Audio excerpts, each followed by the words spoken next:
दोस्तों, मैं सुनील सैनी हमारे यूट्यूब चैनल संस्कार स्टडी पे आपका बहुत बहुत स्वागत है। तो दोस्तों, आज हम हिंदी का नया जो टॉपिक लेके आए हैं वो है समास।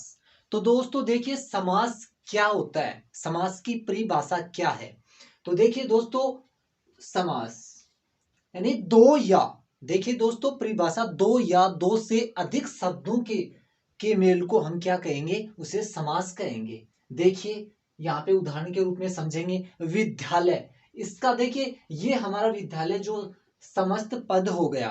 इसी प्रकार से देखिए, इसका समास विग्रह करेंगे तो वो हो जाएगा विद्या के लिए आलय। तो यहाँ पे देखिए, हम परिभाषा के अकॉर्डिंग उदाहरण को समझेंगे। देखिए कि दो या दो से अधिक की बात करेंगे, यानी कि विद्यालय समस्त पद हो गया। अगर हम इसका समास विग्रह करेंगे तो वो बन जाएगा विद्या के लिए आलय। इसी प्रकार से देखिए, अगला उदाहरण हमारा होगा माता पिता। यहाँ पे देखिए, ये समस्त पद हो गया माता और पिता। अगर हम देखें दोस्तों, इसका समास विग्रह करेंगे तो इसमें और जुड़ जाएगा और ये समास विग्रह हो जाएगा हमारा माता और पिता। तो दोस्तों, एक नंबर का जो हमारा प्रश्न था वो क्लियर हो चुका है, और वो है कि समास किसे कहते हैं। एग्जाम में देखिए, बहुत बार ऐसा पूछा जाता है कि समास किसे कहते हैं, या प्रश्न ऐसे पूछा जाएगा कि दो या दो से अधिक शब्दों के मेल को क्या कहते हैं, या उसे क्या कहते हैं। तो हमारा प्रश्न का उत्तर होगा उसे समास कहते हैं। देखिए, अब हम आगे बात करते हैं कि समास के कितने भेद होते हैं। समास के 6 भेद होते हैं। देखिए, समास के 6 भेद होते हैं। हम बारी बारी से उन 6 समास का वर्णन करेंगे। तो वो देखिए, उनमें हम पहला भेद लेते हैं अव्यभाव समास। देखिए, समास के कितने भेद होते हैं, वो हमारे प्रश्न का उत्तर आ गया कि समास के 6 भेद होते हैं। देखिए, पहले हमारा समास है अव्यभाव समास, दूसरा हमारा है तत्पुरुष समास, तीसरा हमारा देखिए है द्वंद्व समास, चौथा समास है देखिए बहुवीर्य समास, देखिए इससे अगला है दिग्गु समास, और अंतिम में हमारा जो छठा है वो है कर्मधारय समास। तो देखिए, दूसरा प्रश्न हमारा यहाँ पे बनता है कि समास के कितने भेद होते हैं। तो समास के 6 भेद होते हैं, और वो 6 भेद कौन से होते हैं हमारे। देखिए, अविभाव समास होगा, तत्पुरुष समास होगा, द्वंद्व समास होगा, बहुवीर्य समास होगा, और दिग्गु समास होगा, और अंतिम में हमारा जो छठा जो समास है वो होगा कर्मधारय समास। तो ये तो हमारा हो गया दोस्तों कि समास किसे कहते हैं, समास के कितने भेद होते हैं, उनके नाम। ये तो दोस्तों हमारा जो साधारण जो प्रश्न बनता है वो प्रश्न तो ये हो गए। अब आगे हम बात करते हैं पहला समास। अब हम देखिए, अव्ययभाव समास की परिभाषा क्या होगी और उसके उदाहरण कौन से होंगे।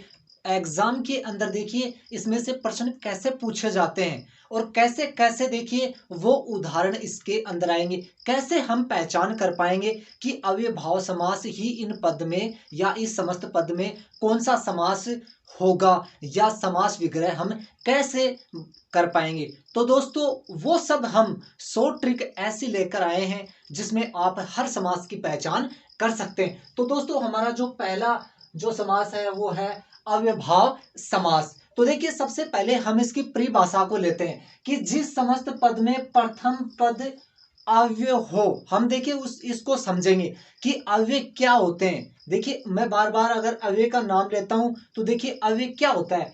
देखिए कि जिस समस्त पद में प्रथम पद अव्यय हो, अथवा जहां पूर्व पद की प्रधानता हो, उसे हम क्या कहेंगे, उसे हम अव्ययभाव समास कहते हैं। तो दोस्तों देखिए, समझने की कोशिश कीजिए कि जिस समस्त पद में प्रथम पद यानी कि अव्यय हो, अथवा उसमें यानी कि पूर्व पद की यानी कि प्रधानता हो, उसे हम क्या कहेंगे, उसे हम अव्ययभाव समास कहते हैं। अब हम देखिए चर्चा करते हैं कि अव्यय क्या होता है। देखिए दोस्तों, यहाँ पे अव्यय शब्द क्या होते हैं। अव्यय शब्द वो होते हैं जिन पर काल, वचन, लिंग और कारक का कोई प्रभाव नहीं पड़ता है। वो जिस रूप में होते हैं वो उसी ही रूप में होंगे। देखिए, यहाँ पर काल, वचन, पुरुष, लिंग आदि का देखिए यहाँ पे कोई भी प्रभाव नहीं पड़ता है, या हम कह सकते हैं इनमें कोई भी परिवर्तन नहीं होता है। तो दोस्तों देखिए, अव्यय शब्द क्या होते हैं? देखिए परिभाषा को अगर हम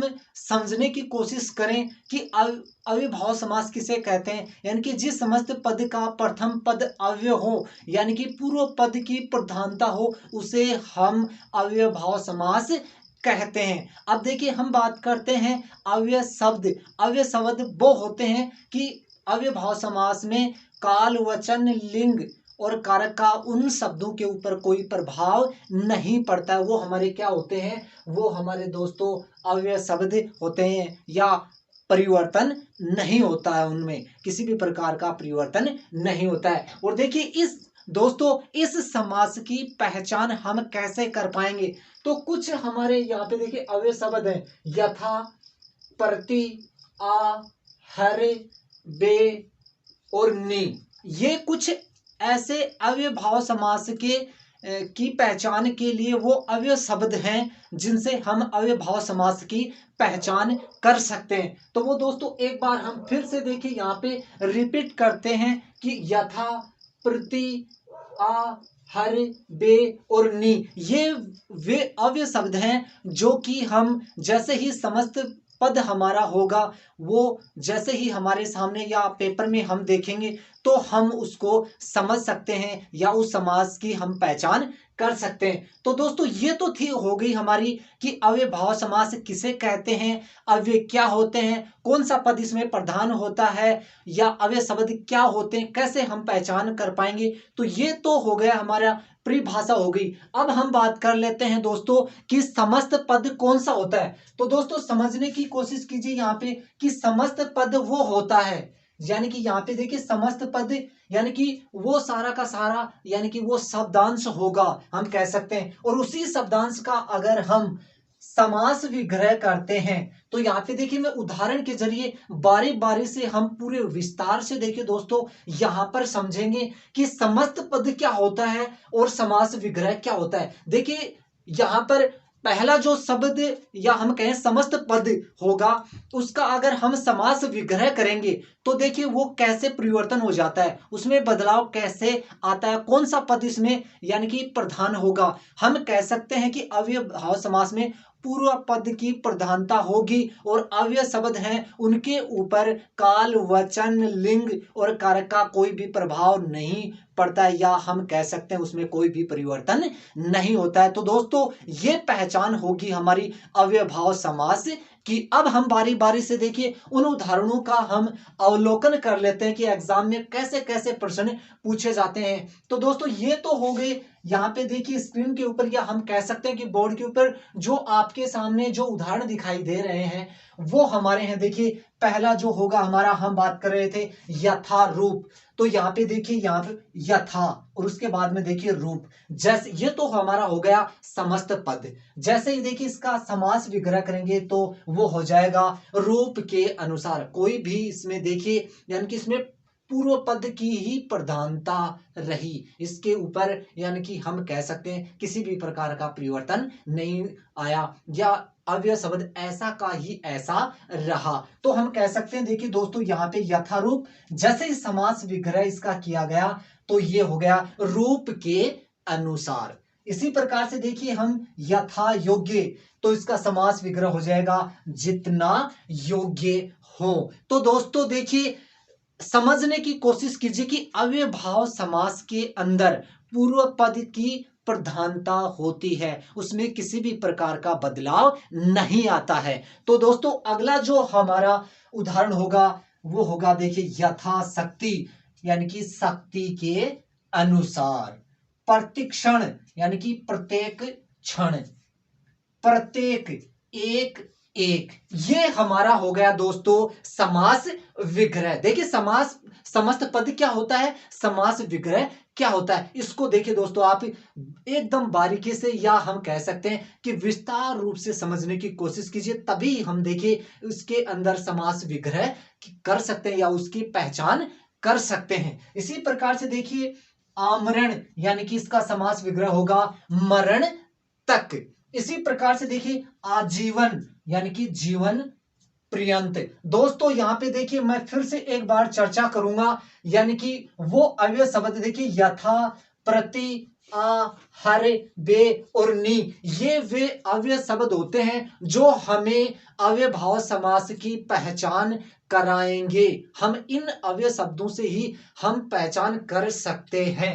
इसी प्रकार से देखिए प्रतिहिंसा, इसका समास विग्रह हो जाएगा दोस्तों हिंसा के बदले हिंसा, इसका समास विग्रह बन जाएगा या हो जाएगा। इसी प्रकार से देखिए अनुदान, यानी कि दान की तरह का दान, ये देखिए अति महत्वपूर्ण एग्जाम में आने वाले वो हमारे समस्त पद या समास विग्रह कैसे किए जाते हैं वो उदाहरण हम आपके सामने लेकर आए। तो दोस्तों बारी बारी से हम उनका अवलोकन कर रहे हैं, यही वो पहचान होगी, यही वो समस्त पद होंगे जो आपके परीक्षा के अंदर पूछे जाएंगे। बहुत सारे ऐसे और भी समस्त पद होंगे, समास विग्रह करवाया जाएगा या समास विग्रह होगा जो आपको उनकी पहचान करनी होंगी। इसी प्रकार से देखिए ये फिर से मैं हम बात करते हैं दोस्तों समस्त पद कौन से होते हैं, ये वो समस्त पद होते हैं। और उसके आगे देखिए समास विग्रह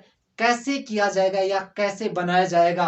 इसी प्रकार से हम लेते हैं देखिए सकुशल, यानी कि ये हमारा हो गया समस्त पद। अब हम देखिए बात करते हैं समास विग्रह कैसे किया जाएगा, यानी कुशलता के साथ, यानी कि पूर्व पद की ही प्रधानता होती है अव्ययभाव समास में। तो दोस्तों ये थी वो पहचान, हम कैसे कर पाएंगे अव्ययभाव समास की पहचान। तो दोस्तों ऐसे ही देखिए कि पहला पद क्या होगा, अव्यय होगा और यानी कि पूर्व पद की प्रधानता होगी। अव्ययभाव समास में वो अव्यय शब्द कौन से हैं वो देखिए बारी बारी से मैंने बताया था कि यथा, प्रति, आ, हर, बे वो अव्यय शब्द होंगे जिनके ऊपर किसी काल, वचन और यानी कि कारक का कोई भी प्रभाव नहीं होगा या परिवर्तन नहीं होंगे, वो यथा रूप में ऐसे की ऐसे ही आ जाएंगे। तो ये था हमारा अव्ययभाव समास की वो पहचान वाले शब्द जिससे हम उन या हम कह सकते हैं वो अव्यय शब्द जिनकी हम पहचान कर सकते हैं। ये देखिए याव जीवन, अगला जो हमारा समस्त पद होगा याव जीवन, समास विग्रह होगा जब तक जीवन, ये समास विग्रह होगा। इसी प्रकार से देखिए अगला उदाहरण हम लेते हैं यथोचित, यानी कि जितना उचित हो। ऐसे देखिए दोस्तों वो समास विग्रह बन जाएंगे। तो देखिए बारी बारी से हम पूरे विस्तार से देखिए दोस्तों हम समझाएंगे आपको।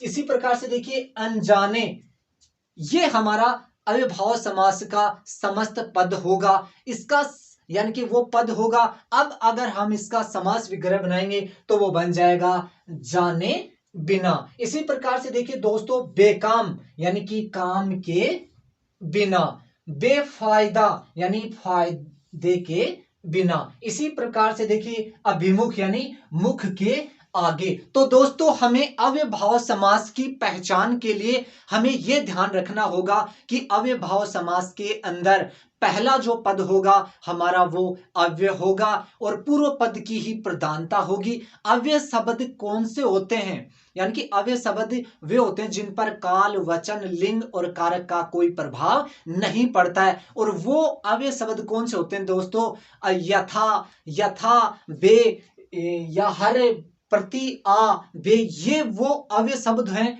जो हमें यानी कि समस्त पद में मिलेंगे। जैसे ही यानी कि पेपर के अंदर या एग्जाम में ऐसे उदाहरण दिखाई दें तो हम उन शब्दों की, समस्त पदों की समास विग्रह की हम पहचान कर सकते हैं। तो ये एग्जाम में तत्पुरुष समास के उन उदाहरणों की पहचान कर पाएंगे कि ये तत्पुरुष समास का ही उदाहरण है। तो दोस्तों हम परिभाषा को लेते हैं। देखिए सबसे पहले हम बात करते हैं तत्पुरुष समास की। देखिए इस समास में पहला पद संज्ञा या विशेषण होता है। देखिए ध्यान रखने योग्य हमारी जो पहली जो बात है कि तत्पुरुष समास के अंदर हमारा जो पहला जो पद होगा वो क्या होगा, संज्ञा या सर्वनाम होगा। उसके बाद में देखिए वह द्वितीय पद अर्थ की दृष्टि से प्रधान होता है, या हम सीधे रूप से कह सकते हैं कि तत्पुरुष समास में पहला पद संज्ञा या विशेषण होगा और अर्थ की दृष्टि से दूसरा पद प्रधान होता है। या हम सीधे इसकी परिभाषा को ले सकते हैं कि जिस समास का दूसरा पद प्रधान हो, पहला पद संज्ञा या सर्वनाम होगा, या हम कह सकते हैं कि जिस समास का दूसरा पद प्रधान हो उसे हम तत्पुरुष समास कहते हैं। तो दोस्तों ये हमारा 1 नंबर का जो प्रश्न का जो उत्तर है वो हमारा पूरा हो चुका है। तो दोस्तों ऐसे ही देखिए प्रश्न पूछा जा सकता है कि तत्पुरुष समास किसे कहते हैं, या कि जिस समास का यानी कि दूसरा पद प्रधान हो या प्रथम पद संज्ञा या सर्वनाम हो उसे क्या कहते हैं। ऑप्शन में आपके पूछ लिया जाएगा, तत्पुरुष समास कहेंगे, द्वंद्व समास कहेंगे, बहुव्रीहि समास कहेंगे या कर्मधारय समास कहेंगे। तो दोस्तों हमारा जो उत्तर होगा, हम बारी बारी से देखिए विस्तार रूप से उन समास के भेदों का वर्णन कर रहे हैं। चाहे प्रश्न किसी भी तरीके से बदल ले, वो कैसे भी पूछ ले, सिर्फ वो हमारे जो मस्तिष्क की जांच के लिए कि आपने पूर्ण बारीकी से उस प्रश्न का अवलोकन किया है या उसकी पहचान आपको पता है या नहीं। दोस्तों देखिए इसके जो उदाहरण है तत्पुरुष समास की, वो आप कितने भी रट लो, रटने से कुछ भी फायदा नहीं होगा दोस्तों। सिर्फ हम अगर परिभाषा के अनुसार उन शब्दों की पहचान कर लेंगे, अगर ये पता चलेगा या हमें ये पता चल जाएगा कि अविभाव समास की हम कैसे पहचान कर पाएंगे, वो मैंने बताया था दोस्तों कि अविभाव समास की पहचान कैसे करेंगे। अब हम बारी से वर्णन करते हैं तत्पुरुष समास की, कि तत्पुरुष समास के अंदर पहला पद जो हमारा होगा वो संज्ञा या सर्वनाम होगा और अर्थ की दृष्टि से दूसरा पद प्रधान होता है, उसे हम तत्पुरुष समास कहते हैं। अब देखिए तत्पुरुष समास की जो पहचान है वो दोस्तों कारक के अनुसार हम कैसे करेंगे। समस्त पद में वो कारक की जो विभक्तियां हैं उनका लोप हो जाएगा, वो शब्द के अंदर नहीं मिलेंगी। जैसे ही हम समास विग्रह करेंगे तो वो समास की जो विभक्तियां हैं वो समास विग्रह में हमें मिल जाएंगी। देखिए दोस्तों हम बारीकी से पूरे विस्तार से हम उनका वर्णन करेंगे एकदम ऐसे तरीके से कि आप कभी नहीं भूल पाएंगे।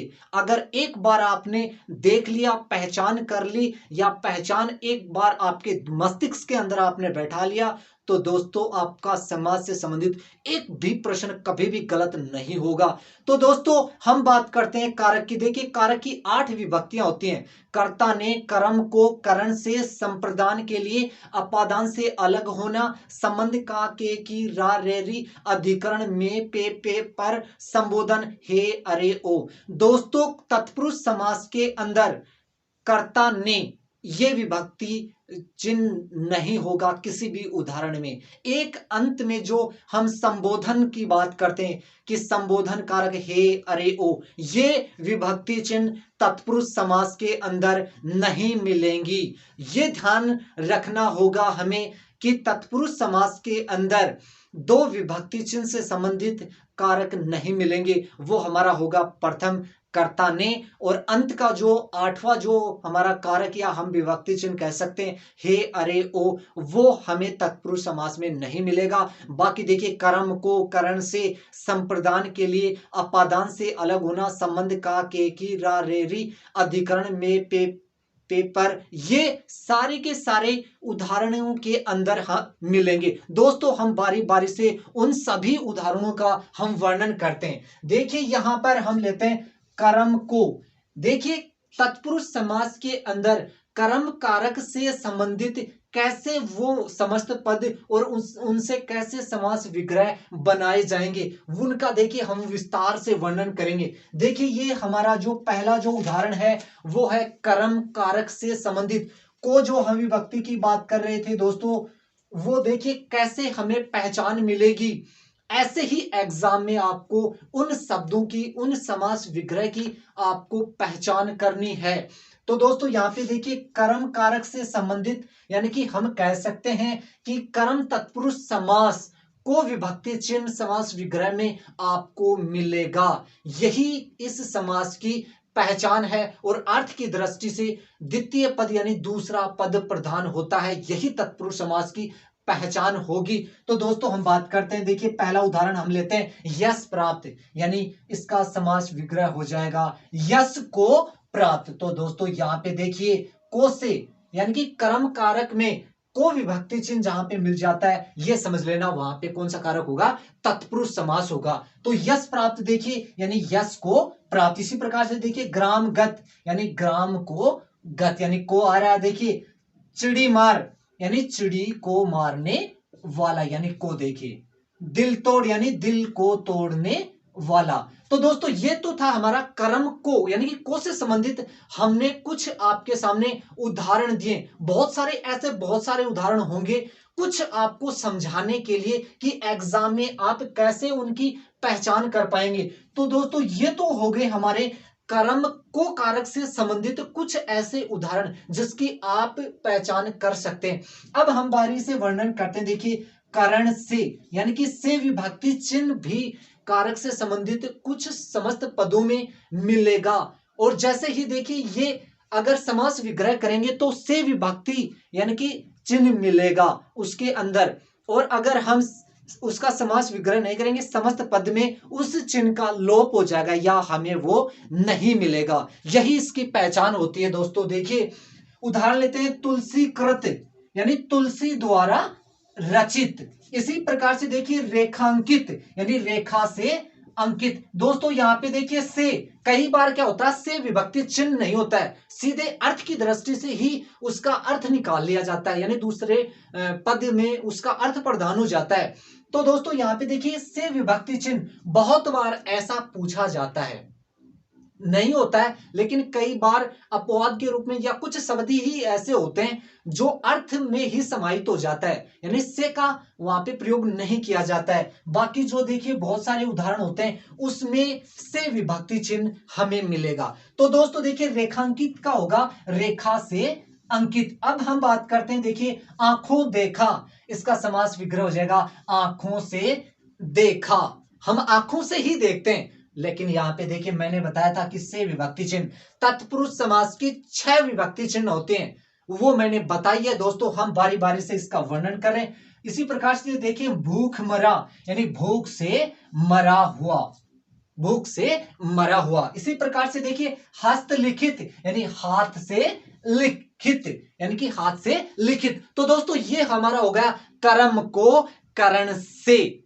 अब हम बात करते हैं, देखिए संप्रदान के लिए हमारा जो तीसरा कारक है संप्रदान के लिए। दोस्तों ये पहचान जैसे ही समास विग्रह करेंगे समस्त पद ये हो गया, देखिए हवन हवन सामग्री, ये हमारा हो गया समस्त पद। जैसे ही दोस्तों हम इसका समास विग्रह करेंगे तो के लिए ये जुड़ जाएगा, वो हमारा समास विग्रह हो जाएगा हवन के लिए सामग्री। अब हम बात करते हैं विद्यालय, विद्या के लिए आलय, गुरु दक्षिणा यानी गुरु के लिए दक्षिणा, बलि पशु यानी कि बलि के लिए पशु।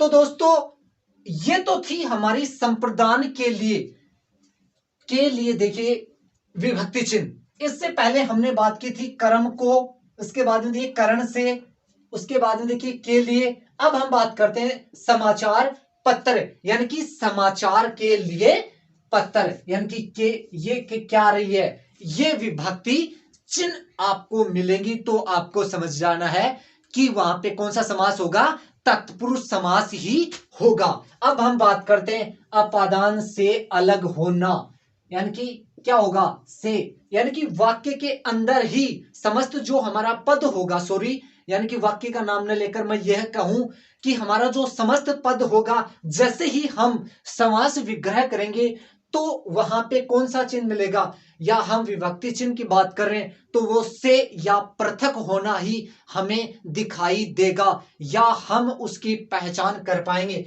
जैसे यहां पे देखिए ऋण मुक्त, यानी कि वो क्या हो गया ऋण से मुक्त, यानी कि हम जैसे ही देखिए इसका समास विग्रह करेंगे तो हमें देखिए ये पता चलेगा, महसूस होगा, पहचान हम कर पाएंगे कि यहाँ पे कौन सा समास होगा, यानी यहाँ पे तत्पुरुष समास का अपादान कारक होगा, यानी कि अपादान से अलग होना, ये पहचान होगी हमारे तत्पुरुष समास की होगी। यानी हम कह सकते हैं यानी कि अपादान तत्पुरुष समास। बहुत बार एग्जाम में ऐसे ही पूछ लिया जाता है कि अपादान यानी कि तत्पुरुष समास। बहुत सारे बच्चे ऐसे अनभिज्ञ होते हैं, बहुत सारे ऐसे मेरे दोस्त वो अनभिज्ञ होते हैं, वो नहीं जान पाते हैं या उनको इन चीजों का पता नहीं है, क्योंकि वो देखिए ऐसे शॉर्ट ट्रिक में ही वो होते हैं जो दिखाई नहीं देता है उनको वो सब चीजें, कुछ ऐसे ही अनुभव वो नहीं कर पाते हैं, तो दोस्तों वो प्रश्न उनका गलत हो जाता है। तो दोस्तों आज हम वो ऐसी चीज लेकर आए हैं जिससे आपका एक भी प्रश्न गलत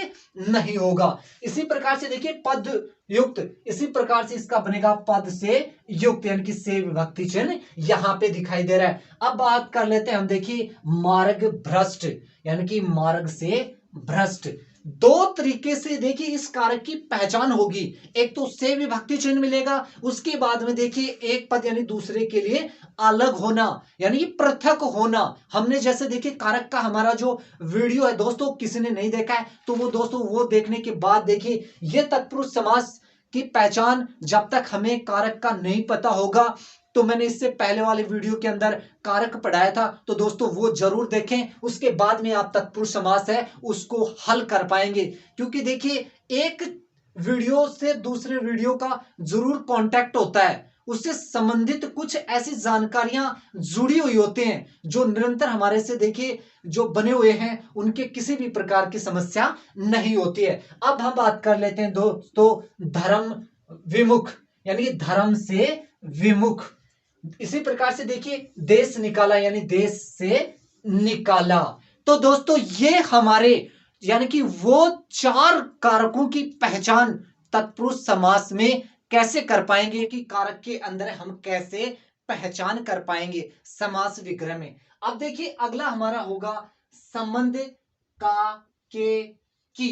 देखिए संबंध कारक के अंदर वो विभक्ति चिन्ह होंगे, वो कौन से होंगे, देखिए का के की। इससे संबंधित देखिए तत्पुरुष समास में कैसे वो समास विग्रह हम कर पाएंगे, उनकी पहचान देखिए यहां पे मंत्री परिषद, उसके बाद में देखिए ये समस्त पद है, या हम कह सकते हैं हमारा जो पद है। अब देखिए हम इसका समास विग्रह करेंगे तो यहां पे देखिए को विभक्ति चिन्ह स्पष्ट रूप से बोर्ड पे आपको साफ दिखाई दे रहा है, या हम आपको बता रहे हैं वो पहचान जिससे आप एग्जाम में उसकी पहचान कर पाएंगे। यहां पे देखिए के यानी कि वो विभक्ति चिन्ह, यानी कि का होगा, के होगी, की होगी, ये वो शब्दों के अंदर हमें पहचान मिलेंगी। तो देखिए हमारा समास विग्रह होगा, यानी कि मंत्री परिषद समस्त जो हमारा पद है उसका समास विग्रह होगा मंत्रियों की परिषद, यानी कि परिषद में कौन होते हैं, वो सारे के सारे मंत्री। तो वो हमारी क्या होगी, वो उसके अंदर देखिए संबंध दर्शाया जा रहा है, या हम कहें कि वो विभक्ति चिन्ह से हम उस समास के उन उदाहरणों की हम पहचान कर सकते हैं। अब देखिए रामचरित्र, तो इसका हो जाएगा समास विग्रह राम का चरित्र। यहाँ पे के था, यहाँ पे देखिए का, ये वो पहचान हम आपको बारी बारी से अवलोकन कर रहे हैं, बता रहे हैं विस्तार रूप से कि आप कभी भूल न सकें। देखिए हमें किसी भी उदाहरण को रटना नहीं है, देखिए हम वो उदाहरण यहाँ पे पढ़ रहे हैं, अगर एग्जाम में वो उदाहरण न पूछ के कोई और उदाहरण पूछ ले, लेकिन देखिए ये जो विभक्ति चिन्ह है ये कभी बदलती नहीं है, ये तो शब्द बदल सकते हैं, शब्द समस्त पद दूसरा हो सकता है, लेकिन दोस्तों ये पहचान है वो समास विग्रह में जरूर मिलेगी। शब्द को पढ़ते ही या देखते ही जैसे ही हमारे आंखों के सामने वो शब्द होगा, हम उस शब्द की पहचान कर पाएंगे। यहाँ पे देखिए राजमाता यानी राजा की माता संबंध दर्शा रहा है, यानी कि वो किसकी माता है, उस राजा की माता है, या मैं कह सकता हूं राजा की मां है। इसी प्रकार से देखिए अमचूर यानी आम का चूर्ण, यानी कि आम चूर्ण किसका है, यानी कि का से संबंध दर्शाया जा रहा है यहाँ पे, तो वो किसका है, आम का चूर्ण है। तो ये हमारा हो गया संबंध कारक। अब हम बात कर लेते हैं दोस्तों, यहाँ पे देखिए अधिकरण, इसकी पहचान होगी देखिए में, पे और पर होगी।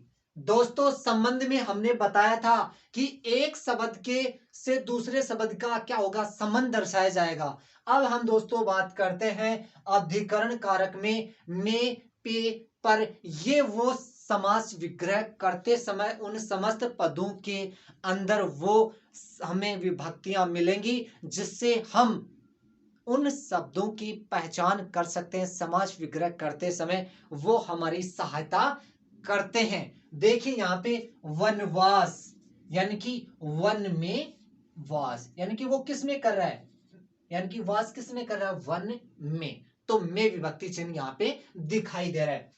यहाँ पे देखिए जीव दया यानी जीवों पर दया। इसी प्रकार से देखिए घुड़सवार यानी कि घोड़े पर सवारी, यानी कि पर, यहाँ पे ये भी पर आ गया, यहाँ पे देखिए में। इसी प्रकार से देखिए कविराज यानी कि कवियों में राज। लोकप्रिय यानी लोक में प्रिय। इसी प्रकार से देखिए नरोत्तम, नरों में उत्तम। इसी प्रकार से देखिए पुरुषोत्तम, पुरुषों में उत्तम। तो दोस्तों ये वो विभक्तियां चिन्ह थी, विभक्ति चिन्ह कह सकते हैं, वो कारक की पहचान हमें समास में हमारी सहायता करेंगी। वो देखिए 6 समास अगर हमें, यानी कि समास के वो 6 भेद हैं, उसमें दोस्तों अगर हमें कारक की पहचान नहीं होती है दोस्तों, हमें बड़ी कठिनाई होगी। लेकिन दोस्तों हमारा जो पहले वाला जो वीडियो था कारक वाला, वो जरूर देखें क्योंकि एक दूसरे से यानी कि कांटेक्ट होता है। दोस्तों यहाँ पर तत्पुरुष समास में को से लेकर अंत में देखिए, यहाँ पे जो अंत तक जो हमारे 6 जो समास की हम बात कारक की जो हम बात कर रहे थे, वो अगर हमें पहचान पता है तो दोस्तों हम तत्पुरुष समास की पहचान कर सकते हैं। अगला हमारा जो समास है वो उदाहरण है, उनको कैसे हम समझ पाएंगे या उनकी पहचान कैसे कर पाएंगे। एग्जाम में प्रश्न जो आएंगे उनकी कैसे हम पहचान कर पाएंगे कि ये द्वंद्व समास का ही उदाहरण हो सकता है या होगा। तो दोस्तों उसकी पहचान कैसे कर पाएंगे, तो देखिए हम समझेंगे कि द्वंद्व समास में क्या होगा कि जिस समास के दोनों पद प्रधान हो उसे हम द्वंद्व समास कहते हैं। और देखिए दोस्तों दूसरी जो हमारी पहचान होगी कि समास विग्रह करेंगे तब हमें और, अथवा आदि जो शब्द हैं वो हमें समास विग्रह करते समय मिलेंगे। और, अथवा, आदि ये जो शब्द हैं ये समास विग्रह करते समय हमें मिलेंगे। तो हमें ये दो पहचान, ये दो वो याद रखनी है, जो बातें हैं वो याद रखनी है कि द्वंद्व समास की हम कैसे पहचान कर पाएंगे। यानी कि हम कह सकते हैं कि जिस समास की दोनों पद या जिस समास के दोनों पद प्रधान हो उसे हम द्वंद्व समास कहते हैं। तो दोस्तों देखिए यहाँ पे परिभाषा कि इस समास के दोनों पद प्रधान, यानी कि इस समास के क्या होंगे, दोनों पद प्रधान होंगे। कौन हो सा होगा हमारा वो समास, वो होगा द्वंद्व समास। अब देखिए इस समास के, यानी कि इस समास के दोनों शब्दों के बीच समुच्चय बोधक, समुच्चय बोधक वो कौन से शब्दांश होंगे, देखिए और होगा, आदि होगा या अथवा होगा। ये कहां मिलेंगे, जब हम समास विग्रह करेंगे तब ये समुच्चय बोधक अव्यय हमें प्राप्त होंगे, या हमारे जो समास विग्रह करेंगे समस्त पद में ये पहचान के लिए हमें समुच्चय बोधक अव्यय प्राप्त होंगे या मिलेंगे। दोस्तों जब हम समस्त पद की बात करते हैं तो वहां पर इनका लोप होगा या समुच्चय बोधक वो अव्यय प्राप्त नहीं होंगे या नहीं मिलेंगे। तो दोस्तों हमें परिभाषा को ऐसे समझना है कि जिस समास में, यानी कि दोनों पद, यानी जिस समास के दोनों पद प्रधान हो उसे हम द्वंद्व समास कहते हैं। दूसरा देखिए पहचान इसकी क्या होगी, कुछ हमें समुच्चय बोधक अवयव जो मिलेंगे वो शब्दांश कौन से मिलेंगे, यानी कि वो देखिए और होगा, आदि होगा, अथवा होगा। ये हमें समास विग्रह करते समय वाक्य के अंदर मिलेंगे। तो दोस्तों हम बात कर लेते हैं कुछ ऐसे उदाहरण जो एग्जाम में आने की संभावना है, एग्जाम में आए हुए हैं, वो उदाहरण हम लेकर आए हैं। और भी बहुत सारे ऐसे उदाहरण होंगे, पहचान हम आपको बता रहे हैं उनकी कैसे पहचान कर पाएंगे। तो दोस्तों देखिए, हम लेते हैं पहला जो अन्न जल। अन्न भी होगा और जल, अन्न भी प्रधान है और जल भी प्रधान है। समास विग्रह करेंगे तो यहां पे इसके अंदर क्या लगा देंगे, और से जोड़ देंगे। क्या जोड़ देंगे, और से जोड़ देंगे। तो देखिए अन्न और जल, हमने किसी भी प्रकार का यहाँ पे परिवर्तन या बदलाव नहीं किया है, क्योंकि यहाँ पे देखिए द्वंद्व समास के जो समस्त पद होता है उसके अंदर सिर्फ हमने क्या जोड़ दिया है, और जो समुच्चय बोधक है उसको जोड़ दिया है और हमारा समास विग्रह हो गया। दोस्तों इसी प्रकार से देखिए देश विदेश, देश और विदेश, माता पिता, माता और पिता, पढ़ा लिखा यानी पढ़ा और लिखा। इसी प्रकार से देखिए राधा कृष्ण यानी राधा और कृष्ण, पहला और अंतिम दोनों पद क्या है इस समास के वो प्रधान होंगे। दोस्तों इसी प्रकार से अगला जो देखिए 68, देखिए गिनतियों के अंदर देखिए वो ध्यान रखने योग्य जो बात बहुत बार एग्जाम में ऐसे प्रश्न पूछे जाते हैं सिर्फ आपको भ्रमित करने के लिए।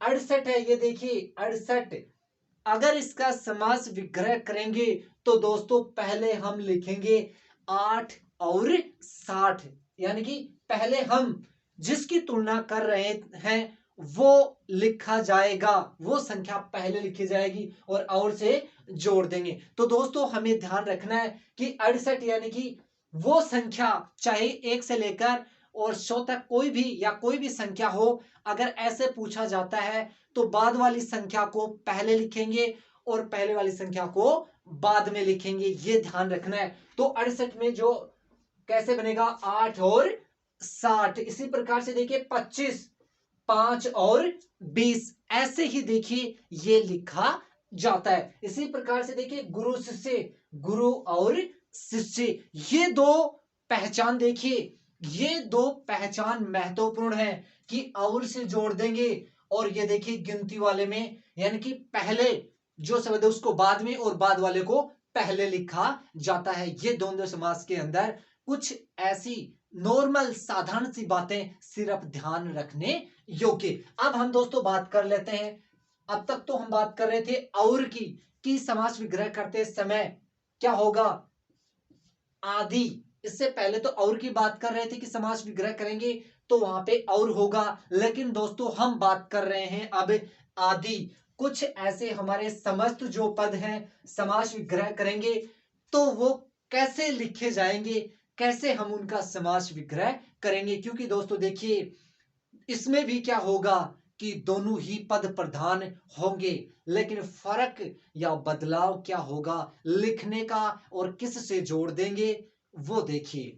जल वायु दोनों ही पद, जल और वायु दोनों ही पद क्या है, प्रधान है। लेकिन जैसे ही दोस्तों देखिए यहां पर अगर हम समास विग्रह करते हैं तो जल वायु और आदि समुच्चय बोधक अवयव से जोड़ देंगे। इसी प्रकार से देखिए कपड़े लत्ते यानी कि कपड़े लत्ते और आदि से जोड़ देंगे, अंत में आदि जोड़ देंगे।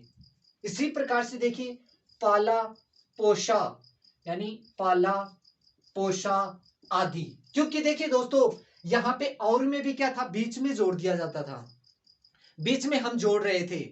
और इसके भी क्या है, पहला और दूसरा पद दोनों ही प्रधान है, किसी भी प्रकार का चेंजिंग नहीं करना है या बदलाव नहीं करना या परिवर्तन नहीं करना है। अब हम बात कर लेते हैं साग पात, यानी कि साग और पात आदि, साग पात आदि से जोड़ देंगे। इसी प्रकार से देखिए दाल रोटी यानी कि दाल रोटी आदि। इसी प्रकार से देखिए चाय पानी यानी कि चाय और पानी आदि, चाय पानी आदि।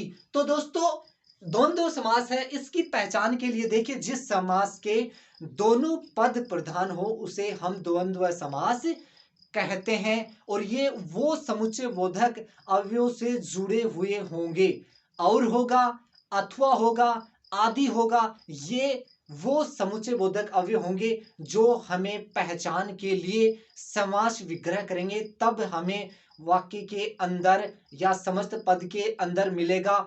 समस्त पद होगा उसमें इनका लोप होगा, और मिलेगा, अथवा मिलेगा, या आदि, ये शब्द मिलेंगे समास विग्रह करते समय। तो दोस्तों वो उदाहरण और के और उसके बाद में अथवा। अब हम बात करते हैं या अथवा। देखिए समास विग्रह यानी कि समस्त जो पद होगा हमारा, उसका अगर हम समास विग्रह करेंगे तो वो समुच्चय बोधक अव्यय कौन से होंगे जो उन शब्दांशों के बीच में जोड़ दिए जाएंगे। तो देखिए हम बात करते हैं या अथवा। देखिए उदाहरण, समस्त जो हमारा पद है 1 2, जैसे ही देखिए इसके अंदर अगर हम या जोड़ दें, 1 और 2 के बीच में या जोड़ दिया जाता है, वो समुच्चय बोधक अव्यय। ध्यान रखें, अगर जोड़ दिया जाता है तो वहां पे कौन सा समास होगा, तो वो द्वंद्व समास होगा। तो दोस्तों यहां पे देखिए ये पहचान आपको करनी होगी, या ये पहचान आपको परीक्षा में प्रश्न के अंदर मिलेगी। इसी प्रकार से देखिए 10 12 दोनों ही पद यहां पे प्रधान है। ध्यान रखने योग्य बात है कि दोनों ही शब्दांश है, या हम कह सकते हैं हमारे जो समस्त पद हैं वो क्या होंगे, हमारे प्रधान होंगे। और किससे जोड़ दिया जाएगा, यानी कि या से जोड़ दिया जाएगा, उसका समास विग्रह हो जाएगा 10 या 12 है। इसी प्रकार से अगला देखिए पाप पुण्य। इसके अंदर देखिए पाप या पुण्य, यानी कि हम कह सकते हैं कि इन शब्दांशों के बीच में अगर या समुच्चय बोधक जोड़ दिया जाता है तो समास विग्रह हमारा बन जाएगा, और हमारा समास कौन सा होगा, वहां पे द्वंद्व समास होगा।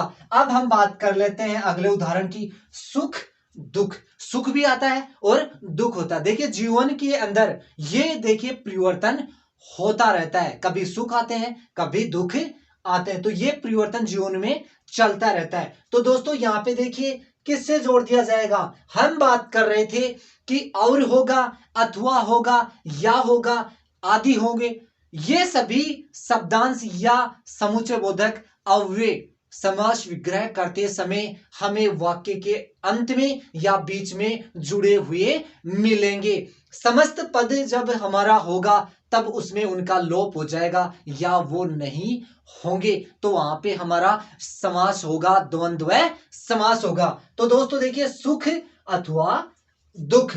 इसी प्रकार से देखिए यस अपयस, तो ये हमारा अथवा से जुड़ जाएगा और समास विग्रह हो जाएगा यस अथवा अपयस। इसी प्रकार से हम बारी बारी से बात कर लेते हैं, थोड़ा बहुत। देखिए यहां पे थोड़ा और से जोड़ देते हैं। अगर इसको अथवा से अगर अथवा से जोड़ दिया जाता है, वो हमारे ध्यान रखने योग्य बात है कि वो समुच्चय बोधक अव्यय कौन से होंगे, और होगा, अथवा होगा, या होगा, अथवा होगा और आदि। ये समुच्चय बोधक अव्यय हमारे द्वंद्व समास के समास विग्रह करते समय हमें वाक्य के या समस्त पद के अंदर जुड़े हुए, या वाक्य के या समस्त पद के अंत में जरूर मिलेंगे। इन समुच्चय बोधक अवयवों से ही हम उस समास की पहचान कर सकते हैं। इसी प्रकार से देखिए हानि लाभ, तो ये बनेगा हानि अथवा से जोड़ दिया जाएगा और लाभ। इसी प्रकार से देखिए उल्टा सीधा, दोनों ही हमारे यहां पे शब्द हैं और दोनों शब्दों से देखिए समस्त पद बनेगा, और हम इसका समास विग्रह करेंगे और से जोड़कर, तो इसका हो जाएगा उल्टा अथवा सीधा। इसी प्रकार से देखिए यहां पर 10 और 20 दोनों के दोनों जो पद हैं हमारे एकदम पूर्ण है, जो कि प्रधान है, दोनों के दोनों ही हमारे समस्त पद हैं वो प्रधान होंगे। इसी प्रकार से या जोड़ दिया जाता है तो 10 या 20। तो दोस्तों ये हमारा जो समास है वो द्वंद्व समास होगा, कि जिस समास के दोनों पद प्रधान हो और समुच्चय बोधक अवयवों से जुड़े हुए मिलेंगे, तो वहां पे हमारा कौन सा समास होगा, वहां पे हमारा द्वंद्व समास होगा। तो दोस्तों हमारा जो वीडियो है वो आपको पसंद आया होगा।